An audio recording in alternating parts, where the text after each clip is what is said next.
Ce qui se passe pour cette Coupe du Monde est extraordinaire. Oui, la Coupe du Monde qui va se jouer au Qatar à partir de demain subit tellement de critiques. Mais il y a un fait marquant qui s'est passé depuis ce matin sur RMC. Je vous explique tout.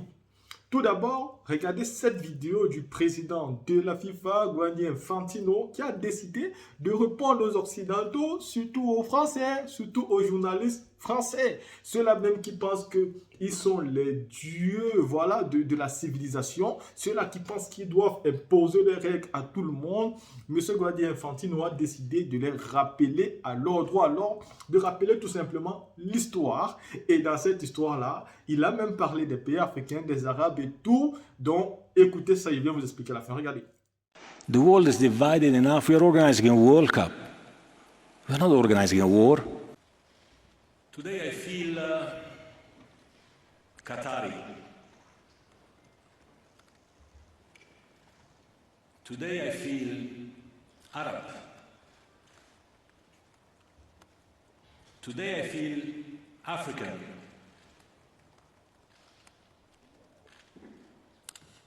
Today I feel gay.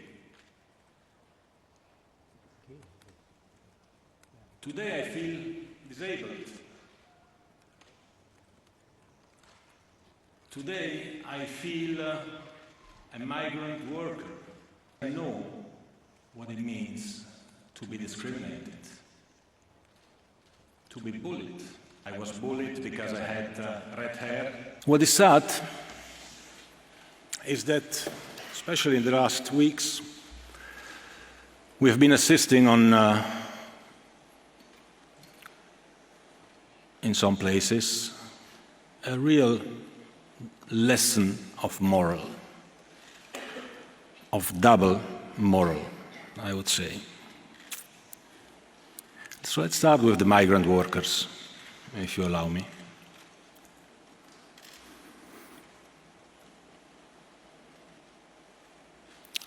We are told many, many lessons from some Europeans, from the Western world.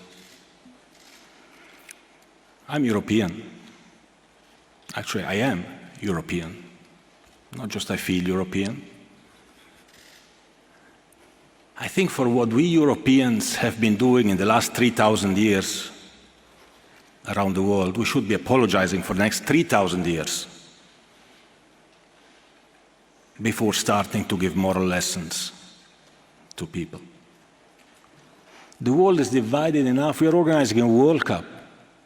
We're not organizing a war. We organize a World Cup where people who have many problems, everyone in his or her life, want to come and enjoy. Look at the city. It's beautiful. It's beautiful. It's geared up. People are happy to celebrate. They were happy when the teams come. And when the teams come, they go to see the teams. And what do I read? Well, these people, they don't look like English. They shouldn't cheer for English because they look like Indians. I mean, what is that? Can somebody who looks like an Indian not cheer for England or for Spain or for Germany? You know what this is? This is racism. This is pure racism.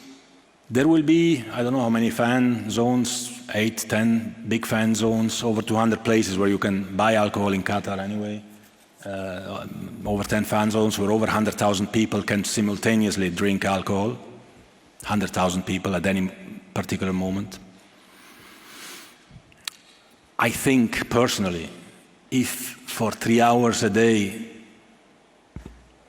you cannot drink a beer, you will survive, especially because actually the same rules apply in France or in Spain or in Portugal or in Scotland, where no beer is allowed in stadiums. Now here it seems to become a big thing because it's a Muslim country, or I don't know why. I don't know why. We tried, and that's why, that's the one I give you, of course, the late change of policy, because we tried until the end to see whether it was possible.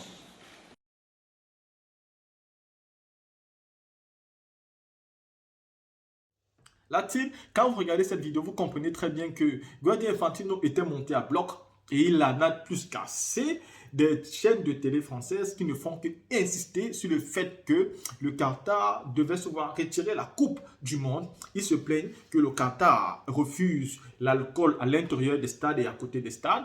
Ils se plaignent que le Qatar ne veut pas l'homosexualité pendant la Coupe du Monde dans son pays. Ils se plaignent que le Qatar a esclavagisé les étrangers pour les constructions. Ils se plaignent que le Qatar garde très mal les réfugiés. Ils se plaignent de beaucoup de choses contre le Qatar.